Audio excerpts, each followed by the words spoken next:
लग्नानंतर होईलच प्रेम या मालिकेच्या आजच्या एपिसोडमध्ये आपण पाहत असतो की आता दिव्याने सर्व किचन वाट्यावर पसारा काढून ठेवलेला असतो. आता ह्या तिघी धावतच आलेल्या असतात. तेव्हा इथे नंदिनी म्हणत असते, अगं दिव्या काय केलंस तू? स्वयंपाक करायच्या आधीच अख्खा पसारा करून ठेवलास, काय करतेस नेमकं? त्यावर दिव्या म्हणत असते, ते काय आहे ना, मला काही सापडतच नव्हतं आणि कळतसुद्धा नव्हतं, त्यामुळे म्हणलं सगळं समोर काढून ठेवू, पण मला आता कळतच नाही नेमकं सुरुवात तरी कुठून करावी. असं म्हटल्यानंतर आता ह्या तिघींनाही हसायला येत असतं. तेव्हा माननी म्हणत असते, अगं मी तुला सांगितलं असतं, पण मी सांगितलेलं तुझ्या लक्षात राहिलं पाहिजे आणि लक्षात ठेवून ते परत करता सुद्धा आलं पाहिजे. त्यावर इकडं दिव्याचा चेहरा बघण्यासारखा झालेला असतो. तेव्हा नंदिनी म्हणत असते, दिव्या तुला नोट्स काढायची सवय ना, तू काय कर, नोट्स काढून घे. त्यावर दिव्या म्हणते, हो हो ठीक आहे, ही आयडिया चांगली आहे असं म्हणून मोबाईल काढते आणि माननी आता सगळ्या रेसिपी किंवा जे जे बनवायचं आहे त्या सगळ्या गोष्टी तिला सांगत असते आणि त्या सगळ्या गोष्टी ते दिव्या मोबाईलमध्ये टाईप करून घेत असते. हे सगळं काही झाल्यानंतर माननी म्हणत असते, आता कर हा छान दिव्या, असं म्हणून ह्या तिघी आता इथे किचनच्या बाहेर आलेल्या असतात. त्यांना तिघींना तिची धांदल पाहून फार हसायला येत असतं. दिव्याची मात्र इथे फार फजिती सुरू असते. दिव्याला सुरुवात कुठून करावं हेच कळत नसतं. इकडे तिघी बाहेर येऊन फार हसत असतात. काय करणार आहे ही आणि कसं करणार आहे आणि आपल्या किचनची किती वाट लागणार आहे. त्यावरी ते काव्या म्हणत असते, आई तुम्ही आजच्या दिवस सोडून द्यावं, होऊ द्या काय व्हायचे तर, चला आपण शांत बसूया. असं म्हणून तिघी आता सोप्यावर बसण्यासाठी गेलेले असतात. इकडे मात्र दिव्याला काय करावं आणि काय नाही कळत नसतं. सुरुवात कुठून करावं आणि काय करू नेमकं.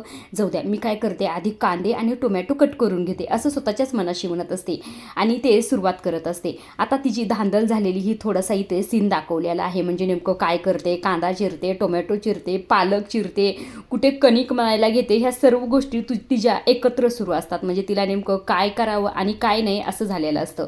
इकडे आता ह्या तिघी हॉलमध्ये बसलेले असतात. इकडे पार्थची सुद्धा मीटिंग झालेली असते. पार्थ बाहेर आल्यावर म्हणत असतो, झाली बरं का एकदाची माझी मीटिंग झाली, दिव्या मॅडम कुठे गेल्या. त्यावर इकडनं माननी म्हणत, तिकडे बघ किचनमध्ये, असं म्हणून तिघी हातात तिकडे इशारा करूनच हात दाखवून तिला दाखवत असतात. तेव्हा पार्थ म्हणत असतो, काय म्हणजे आणखी सुद्धा स्वयंपाक झाला नाही. त्यावर माननी म्हणते, नाही बाबा, आता लग्नामधला आणि संसारामधला जर फरक जाणून घ्यायचा असेल तर एवढा वेळ तर लागणार ना.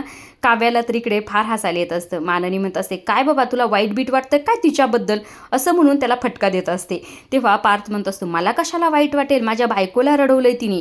काव्या घरी नव्हते तेव्हा खरं तर मी तिला सहानुभूती दाखवण्यासाठी जवळ गेलो तर बाबा तिने माझ्या अंगावरच उलटली. नाही बाबा, तुम्हाला काय करायचं तर करा, मला काही वाईट बीट वाटत नाही, असंही ते पार्थ म्हणत असतो.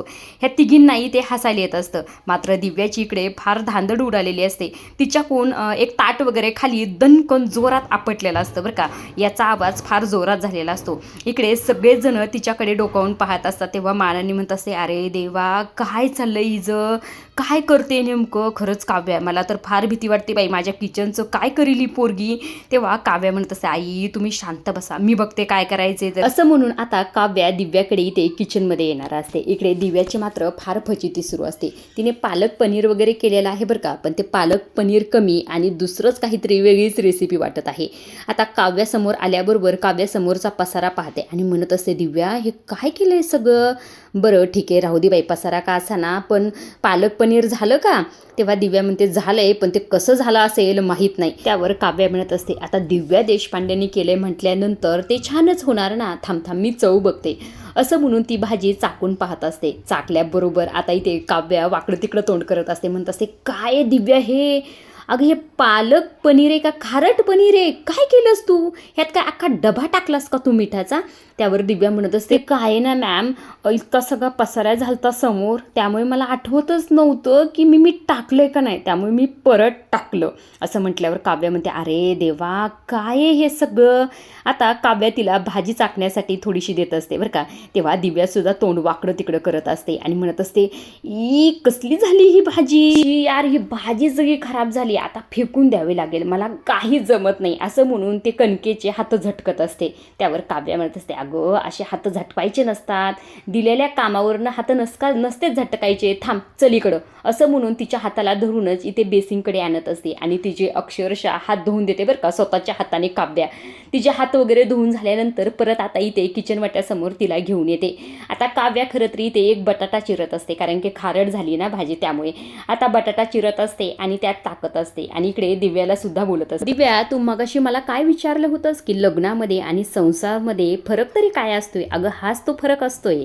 लग्न एका दिवसाचं असतं, जे कुणालाही साजरी करता येतं. पण संसार एका दिवसाचा नसतो, तो आयुष्यभराचा असतो. तो प्रत्येकाला साजरी करता येत नाही. असं म्हटलं की दिव्या आता काव्याकडे पाहतच असते बरं का. काव्याचं बटाटा टाकणं सुरूच असतं. काव्या म्हणत असते आणि मगाशी तू काय म्हणालीस, मला काहीच जमत नाही बाई. पण असं लग्नानंतर नाही बरं का म्हणायला जमत. प्रत्येक गोष्ट शिकायला लागती, प्रत्येक जबाबदारी आपल्याला घ्यावी लागते लग्नानंतर. असं म्हणून नाही भागत दिव्या मॅडम. तुझं काय आहे ना दिव्या, तू लग्नाला हलक्यात घेतलंस, नात्याला हलक्यात घेतलंस. कळत न कळत जाणीवपूर्वक किंवा अजाणतेपणे आमचंही नातं बिघडण्याचा प्रयत्न केलास. पण हरकत नाही. जसा बिघडलेला पदार्थ मला दुरुस्त करता येतो, तसंच बिघडलेला संसारसुद्धा मला प्रेमाने आणि संयमाने सावरता येतो बरं का. असंही ते काव्याने दिव्याला बरोबर उत्तर दिलेलं असतं. दुसऱ्या बाजूला इकडे आपण पाहत असतो की विजयचं पॉकेट हरवलेलं असतं. त्याचंच पॉकेट शोधण्यासाठी घरात आलेला असतो खरं तर तो. कुणाच्या हाती लागण्याच्या आधी ते सापडायला हवं असंही ते स्वतःच्याच मनाशी म्हणत असतो.